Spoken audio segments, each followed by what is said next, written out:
had the chance to go to the dealership and put in an order for a custom sprinter, so we know what to expect in terms of timing and pricing there. We also took a look at a couple sprinters that are on the lot at my local dealership, and we did find some good options at pretty good prices, so I'm interested in those. But I did also want to go through AutoTrader and take a look at what's available nationwide, because so far I've just really searched locally and there could be a good deal out there. So I used AutoTrader many times to look for vans. I think found most of my vans that way. I did order one custom, but let's go through and actually take a look at how we can narrow down our focus to just look at vans that are going to be what we want for the build out, and hopefully find a good deal.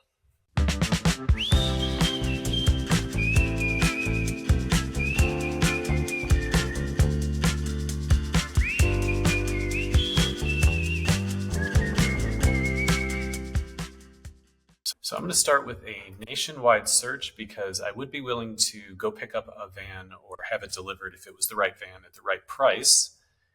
I'm going to be looking at new and used vans. I'll say my max price. I don't really want to see anything that's over $80,000. Oops. Minimum price, I'll just say any minimum price. I will be looking for an all-wheel drive or four-wheel drive. And I'd like to only search for vans that are 2023 to 2026. All right, we're going to be looking at Mercedes-Benz. And we have to go down and find the Sprinters. And I'll be looking for a 2500. In terms of mileage, let's say 20,000 or less is what I'd be looking for. And we'll be looking for a diesel van. So I think that gets us narrowed down pretty well. Let's do a search and see how many results we get. Okay, 713 results. I might be able to narrow it down a little more. Definitely only want all-wheel drive. Let's take this to maybe 75,000. Okay, now we're down to 404. I have not found that there's a good way to search for a 144 versus a 170. A lot of times that is not listed in the main description, nor is it an option here to sort by. So you kind of just have to look at it and visually see if it's a 144 or 170. All right. So I'm going to start looking through them here, and just go, and then I'll save the ones that I think look interesting so that I can go back and compare them and narrow it down. That's a 170. This is a 144.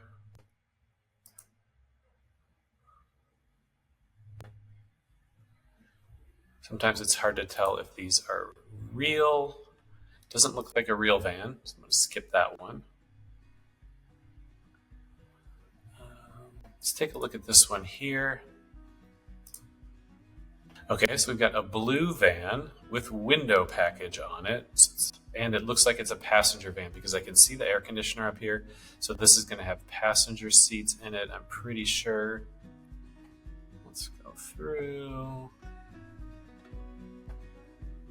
Yeah, so this is a passenger van with full window package. Not really what I'm looking for as a starting place, especially because of the air conditioner that it has on it. You can see this huge interior air register on the ceiling, which I don't want for a number of reasons. I've been through this before, but I'm not looking for a passenger van. Okay, that's a 170, a 170. Here's one that I had seen previously. So this looks like a good price. We're under 75,000. This is a brand new van. No miles on it, all-wheel drive. Okay, I'm liking it so far. Let's see, key features, heated seats, turbocharged, all-wheel drive, backup camera, diesel. So let's see what else they have.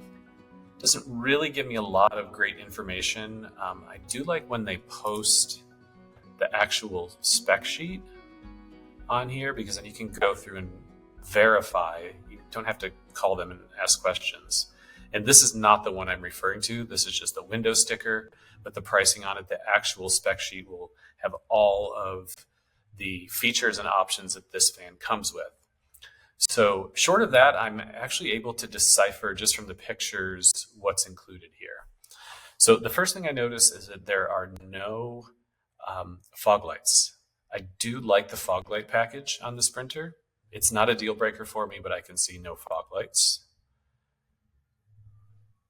No windows, none in the back, none in the sides. I can tell that these have 180-degree hinges, so that's good. We will be using the rear door for some storage and carriers, and the 180 hinges come pre-installed, which is great, so we don't have to buy them. Obviously, it has the rear backup camera. I can see that it has a hitch and a hitch step. Okay. All right. From this picture, I can tell that there are heated seats, because that's this feature right here. And also we have electronically controlled, motor-driven seats, which are very nice if you have the swivel seat package. Okay. Looks like on the inside, it's pretty much completely empty cargo van. This is my favorite way to start a build out. I don't need the floor. I don't need the wall panels. I really don't need anything. They could even take these black plastic things off of here. That would be a great place to start, because we're going to be removing absolutely everything anyway. It does have the D-ring tie downs included, which I think they pretty much all do when they're cargo vans. All right, Sprinter 2500 all-wheel drive. This is great. Let's see. Okay, I can also tell from these pictures it does have the leatherette seats, which are really important. I wouldn't buy a van with cloth seats in it. Peeking over here, I do see that it's going to have this is where the electronic parking brake would be. This does not have anything there, so it's going to have the manual handbrake. Also looking over here, I can tell this does not have an electronic sliding door. It'd be manually operated.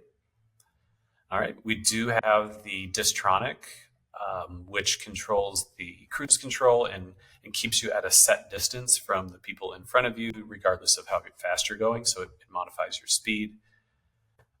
Okay, we've also got all the features I'd be looking for here. Right, this is the 10-inch screen, which is really nice to have. I think they pretty much all come with the 10-inch screen now, but you're going to be able to do a lot of the controls for the vehicle via that screen, which is really nice. Okay, we've got compartments up on the dashboard. So there's 3 compartments. I haven't seen if this has swivel seats yet. Let me look through the pictures again, because I'd like to see if it has the swivel seat bases. Okay, so this does not. There are not swivel seats on this van. I can tell because the seat base is extra tall. And so we would have to add aftermarket swivels, which in my opinion are not as good as the OEM swivels. You do have options there, and you can definitely work with it. But the OEM swivel, they put a shorter base and a fairly substantial, like 2-inch tall swivel on it. So that gives you the ability to swivel the seat around while you're sitting, which you really can't with the aftermarket ones, or at least some of them you can't. Okay, so all in all, this looks like a great van. I am definitely interested in this one. So I already gave it the little heart up here, and now it's going to be in my saved vans. Okay, let's go through a few more. Looks like we've got a 2025 blue van here. So if you like the blue color, I'd be interested in that perhaps. This one's interesting because it looks to be very similar to this. Let's see what the difference is, because we're looking at like $5,000 difference. See if we can spot the difference.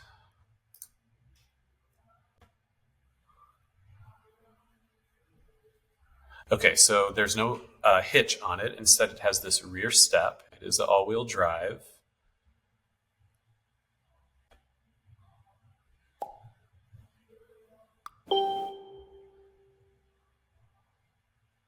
Okay, here's something I'm noticing. This is manually operated seats. It does look like it has a seat heating, which is really nice, but it's going to have manually operated seats. There's no downhill speed control here. Otherwise, most of the dash looks to be the same.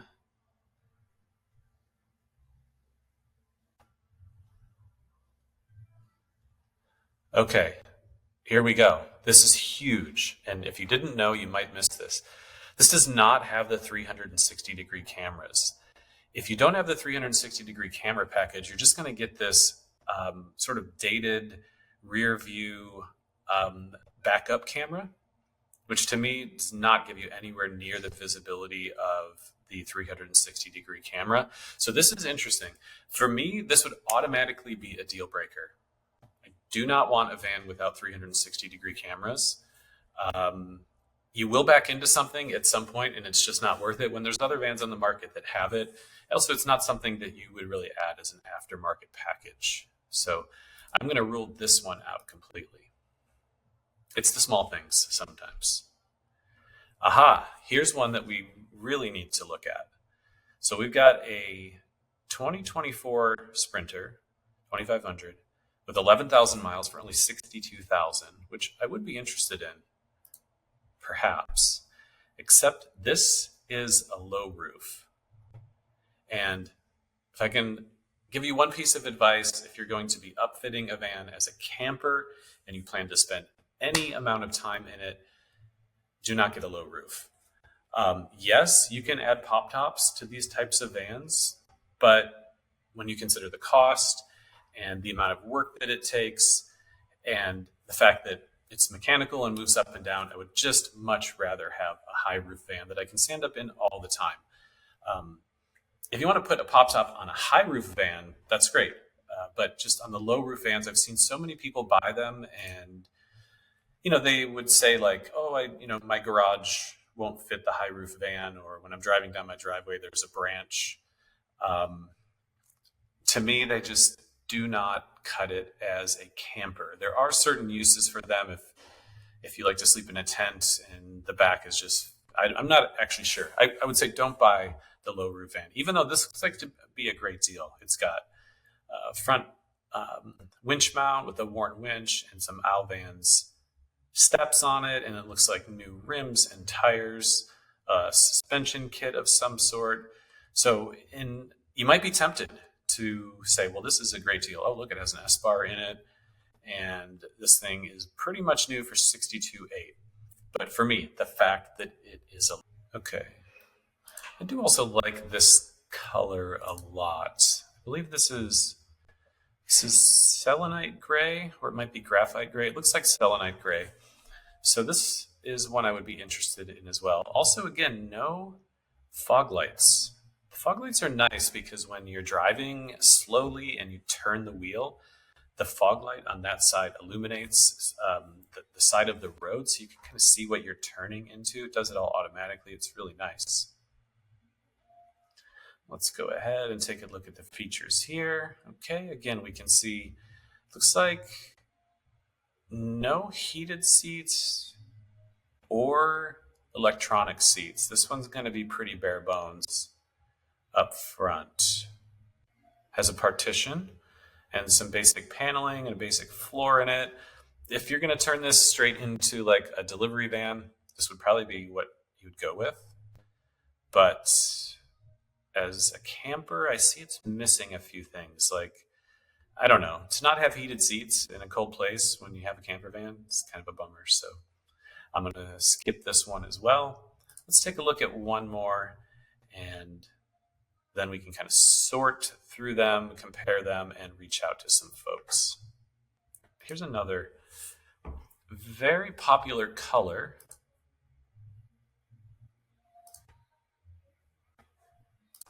And let's go through. Look, again, no fog lights. I don't know. I hope they didn't eliminate them. Such a great feature. Sprinter 2500. Oh, here it is. I can tell it's another cargo van already. Here's the 360-degree camera features, by the way.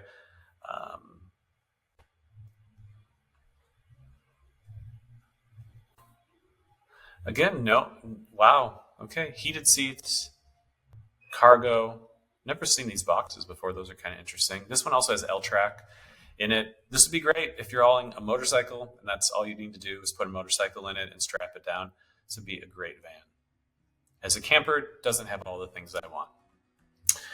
So there you have it. After you save a few of these listings, you can go through and compare them try to narrow it down. Obviously, the next step is to reach out to the owner. You can send the traditional, "Is this van still available?" email to them, and they'll be annoyed, but they'll have to get back to you because they're trying to sell a van. And they'll say, yes, it's still available. And then you can start the discussions from there. But I think it's a good idea to do your own research first, figure out a van that's actually going to work for you, and then negotiate the price. Okay, this is summing up searching for a van on AutoTrader. And if you guys have any questions, leave them in the comments.